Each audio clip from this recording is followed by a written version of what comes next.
I could not do the work I do with the passion I do it if it were just about doing the deals. The impact I have, the contributions I make, and we are so blessed in the United States. We all have homes, like we know we have homeless, we have problems, we have issues. But comparatively speaking to other places in the world, we have a much higher standard of living. But this is my house, Mommy. The one I asked Mr. Kringle for. It is, I know it is.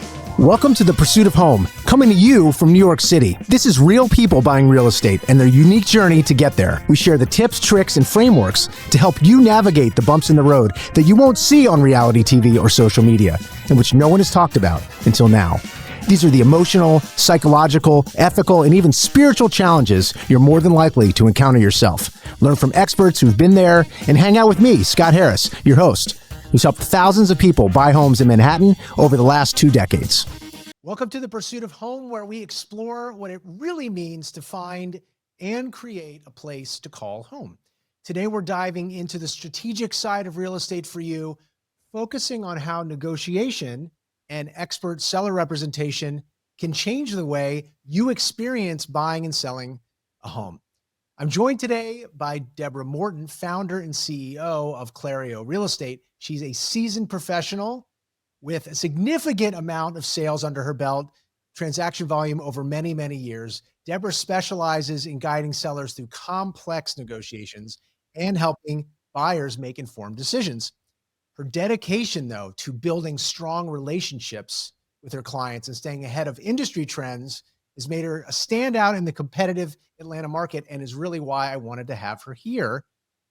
We'll talk about her approach to real estate, the role of negotiation in getting the best deal, and how Deborah's journey led her to create a business that helps people achieve their real estate goals with integrity, strategy, and care. Deborah, welcome to the show. It's great to see you again. Thank you so much for having me. It's good to see you again. It's been a while. It feels like our conference in Palm Springs is a million years ago. For listeners out there, we're both affiliated with a tremendous company called Side, and we got a chance to spend a lot of time visiting. So I'm glad to see you on a screen. Masterminding with the best in the business, trying to navigate the complexities of all the change that's happening in real estate these days. Well, it never stays the same. And region to region, we had a great conversation about the differences between New York and Atlanta for buying and selling. We're going to dive into it for sure. Deborah, you've had a really interesting career trajectory, starting off as a general manager and a director of operations for growing a small chain of restaurants, which really intrigued me. I didn't know that before. To shift into building a real estate business that focuses on negotiation and client representation. What was the pivotal moment when you realized that real estate was your calling, and how did that journey start for you? And then as a follow-up, I'm really curious, how did hospitality play a role? Everything we do is service. It is a fast pace, and it's all about the people. And I have a heart to serve. That's how I'm wired. But transitioning out of the other careers to real estate that's not a super fun story, but out of hardship comes the best things. So, if you're going to climb a mountain, it's going to be hard. I had some business partnerships that went awry. And in that process, I was like, I got to find something to do that will help me make money quickly to pay off debts and to right the ship that had gone sideways on me. And so I got my real estate license. I had been dabbling in flips. I would buy one property at a time. I wasn't like an industrial investor kind of person. I just enjoyed it and had a knack for it. So I got my license and I thought, well, if I've done well for myself, maybe I can help other people. And everybody in the industry comes from a background that's diverse and crazy. So I got good at it really fast. And it was a blessing to me and blessing to the people in my life as well.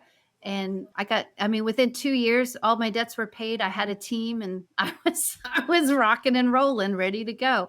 And the hospitality piece of it was super helpful because, in restaurants, whether it's restaurants, bars, hotels, anything in the hospitality industry, the go, go, go hustle, it's a 24/7 industry, just like real estate is. The client centric service matters the most. And you got to be sharp and have a good personality and a big sense of humor. Well, it's no surprise that you've been successful, spending a lot of time with you. And in terms of making that move, and I appreciate you being honest about, the transition was born out of necessity in some way. I do think everybody should wait tables. I think that's, one of those businesses that you realize just how the energy of the hustle is good. If you can handle it, great. But do you want to be on your feet doing that all the time for the rest of your life? Maybe not. Um, I think there's a better way to use your brain sometimes. But I'm really glad you made the transition into real estate. Now, your company's theme, Clareo's theme, is a clear path to success. What does that phrase mean to you in the context of a real estate transaction? And how do you bring that vision, that clear path to your clients? And really, more than that, after you came out of the restaurant business, you moved into real estate. What motivated you to launch your own firm? Okay, well, that's several questions. I'm just piling them on. So the clear path to success came as I entered real estate in at a busy brokerage where people have been doing it for 20, 30 years, whatever. I looked up to them. They were mentors to me, and I'm brand new trying to learn. And what I noticed was the stress and the anxiety that people go through when they're buying a home and then later selling a home. So, when I started in real estate, I was helping primarily buyers, and then it morphed into buyers and sellers, and navigating the complexity of those transactions. What the common denominator was that the clients, they're only transacting business every maybe 3 years, but most likely 7 to 10 to every 20 years. So buying a house, I mean, even 2 years ago, the market is radically different than it is today. So people don't know what we know in the business, and they do the best they can, but they get lost. And the being lost in the transaction, not knowing what's coming next, not knowing what to expect, creates so much anxiety for people. If you'd like me to bring it back to hospitality, you're sitting down wondering, where's my drink? When will my food come? It's irritating, but that's eating a meal. Buying a house is so much more complex. So my thought process with the clear path to success is to make sure there are very clear milestones in the pathway. And it doesn't matter if you're a first-time buyer, you're a repeat buyer, you're an investor. There are certain steps in the process to getting a successful closing where everybody is happy with the results that happen every single time. So I took my background in predicting, like, how do you make that happen in a systematic fashion so it's predictable? So many things we can't control in real estate. We can't control the market. We can't control the pricing. We can't control the weather. We can't control the co-op agent's skill level. We can't control the buyer's motivation or the seller's willingness to negotiate.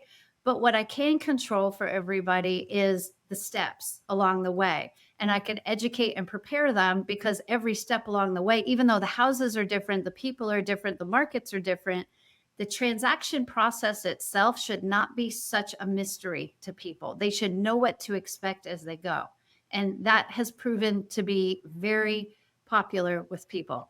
People like to know what's coming, especially when it's their money and their homes and their families at stake. Yeah, Deborah, we've spent a lot of time interviewing buyers, about their journey, a real specific moment in their journey that's unique and that they went through. But one of the things that I try to underscore no matter what, and whoever's out there listening, this is what you want in an agent. You want someone who speaks your language, but also can help you anticipate the process, so that it almost like you can just lower your stress level and then be able to focus on because there's a part that you can control, Deborah. You can control the process, how that goes, but that's like just the upper layer. And even a lot of agents can't even get that right, which is unfortunate.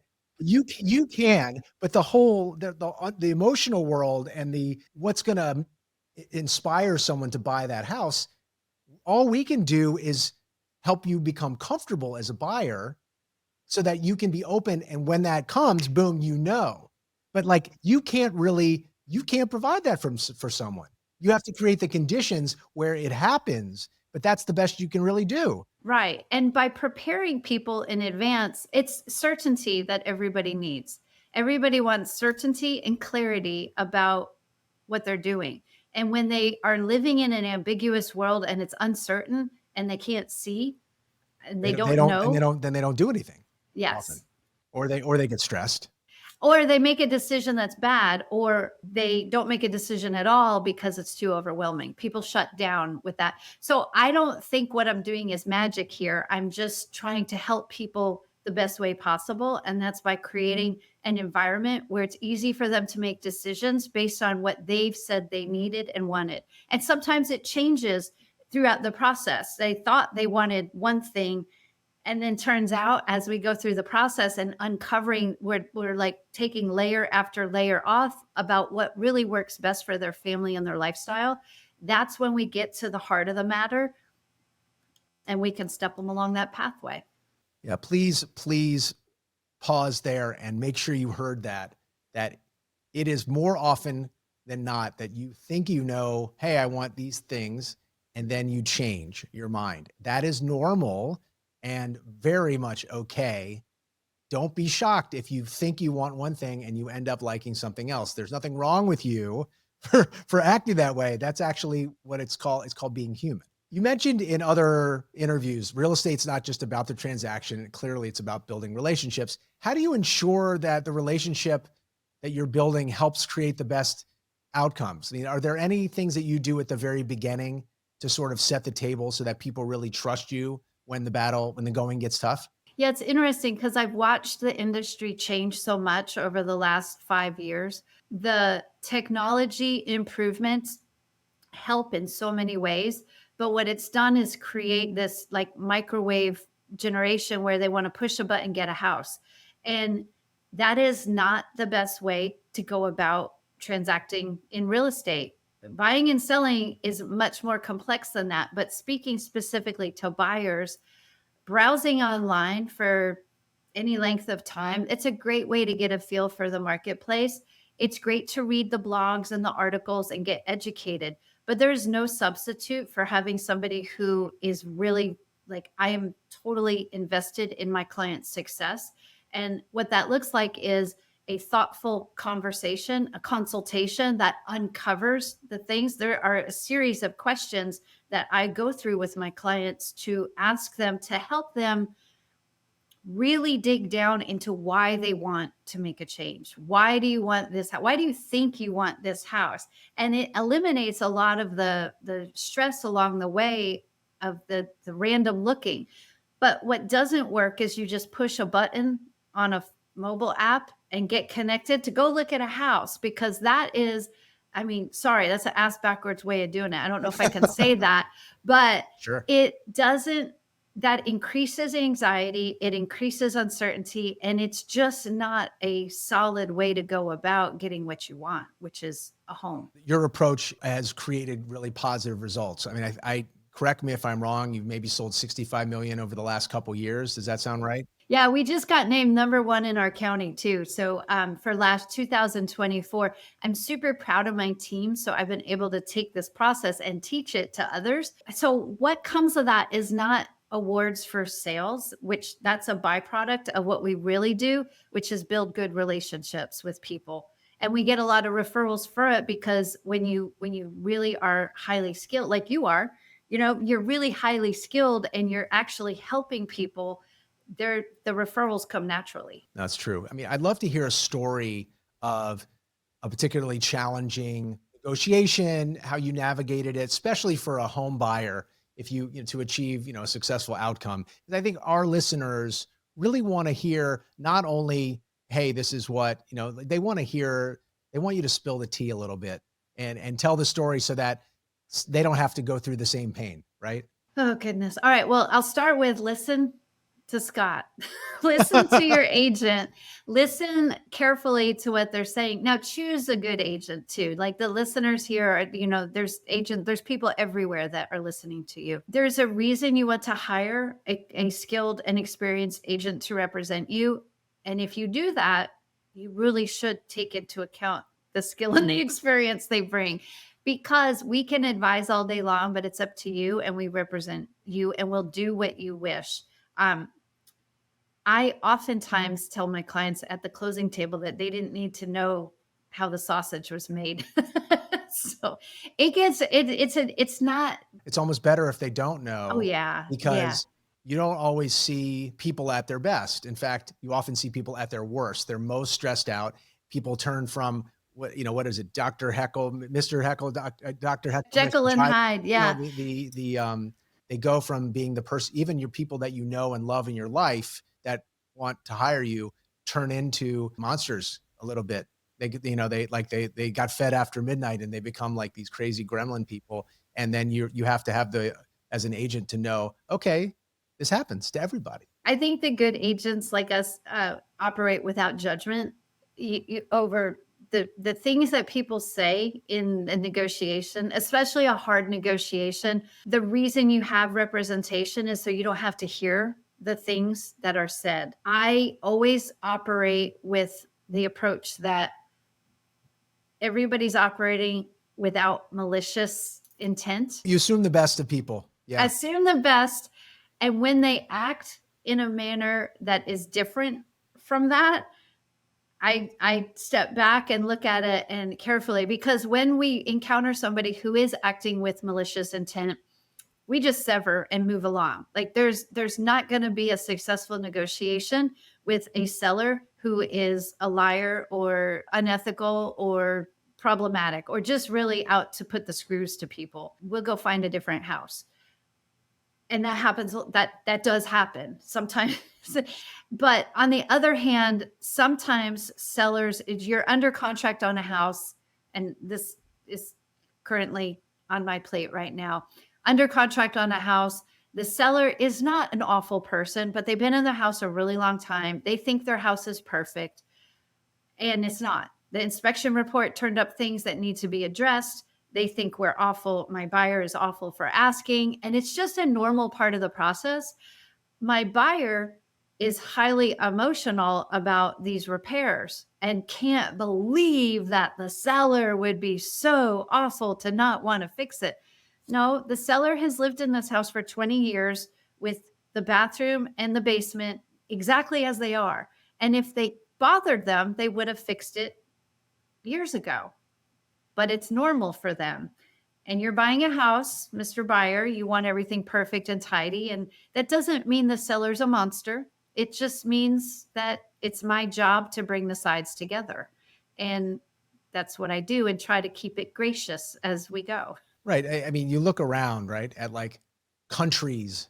There are a lot of countries negotiating with each other right now. Yes. They're not using AI to negotiate with each other. They're actually using people. And even then they're not always getting anywhere. Don't you think the art of negotiation though is like there's agents out there who think the only way to negotiate is to hardball punch you in the face, and and then there's agents who are just so soft they don't know how to ask for what they want.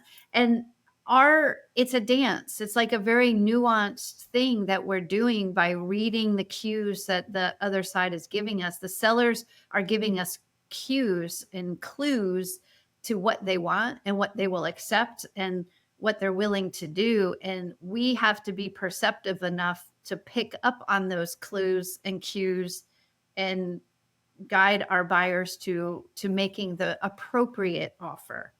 This is gold. Thank you, Deborah. You're giving people really, really good frameworks to think about these things. Trust your agent. Ask them at the front before you hire them, how do you think about negotiation? And if you start to get the sense that it's just about ripping the other side's face off, maybe that's what you want. But I would say that, and that may not be a good fit for some agents, may not be that up to the task. But if you want someone who's a good listener who wants to get a deal done, often most agents, good agents, are asking a lot of questions and really deeply listening. I want to ask you, you're the radio host of a show called Inside Georgia Real Estate. I think it's Saturdays in your market in Georgia. What's the most common question or theme of questions you're getting from home buyers? And do you think that their experiences are overlooked in a business that's so focused on the transaction? I mean, do you feel like these are disgruntled buyers and they're coming to you for, just for a voice of reason? What are the questions that they're often asking?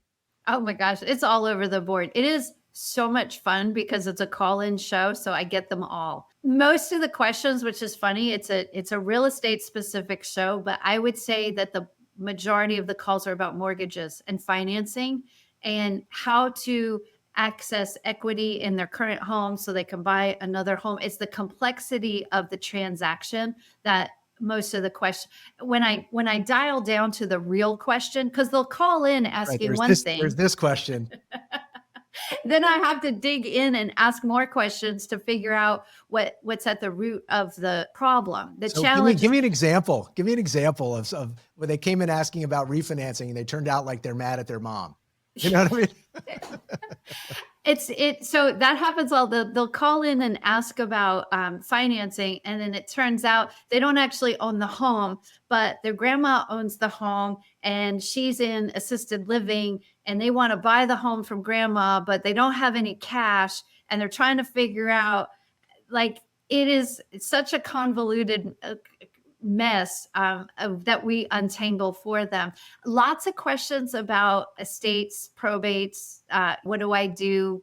Family members die. The legal part of what we do as agents is so important, and people never give us credit for that. They think that we're just like wear high heels and open doors and hug people and All right. Have fancy lunches. yes, exactly. They don't understand what goes on behind, but it is interesting that most of the calls are also about my agent did this. So people Is call in that the like they asked that my agent did this? Is this okay? yes, yes. As you know, there's a lot of brokers out there we all operate differently. We're all independent, and clients don't know what they don't know until they figure it out. And interviewing agents, I get a lot of questions about that. On my agent did this, is this okay? Or, do you really have to charge that much? People don't like to pay commissions to agents. I understand that. I'm as frugal as the next person, but you get what you pay for in representation. I liken it's if you need an attorney to get divorced, you can work a deal out with your ex on your own for sale by owner, baby. Good luck. Good You luck. can do that. Uh-huh. Most people want to be represented so that they get a fair say in the deal. It's obviously not just about the transaction. If there's one big takeaway, it's not really all about the transaction. There's always something else going on. Now, I understand you volunteer, not just in the local community, not just being a voice of reason on the radio, but you go and volunteer in the Philippines, Zimbabwe. I think it's called Brand New Day Ministries that you work with. Can you talk about this a little? And I guess the question is, how does it inform what home means to you? Oh my gosh. Thank you for asking that. I could not do the work I do with the passion I do it if it were just about doing the deals. The impact I have, the contributions I make, and so we are so blessed in the United States. We all have homes. Like, I know we have homeless, we have problems, we have issues, but comparatively speaking to other places in the world, we have a much higher standard of living. And all of the charitable work I do revolve around street children who are homeless, like the real at-risk human beings on this planet are kids who they have no parents, or the parents have abandoned them. So Brand New Day Ministries is one in the Philippines, and it's ministers to street kids, and they offer school and food and clothing and shelter to the most at-risk kids in the community. Home, being able to provide for those children and help them either reconcile with their original family of origin, or place them with other families, or put them in the group home where they have shelter and protection from the forces out there that would abuse children. I mean, that's really what's happening.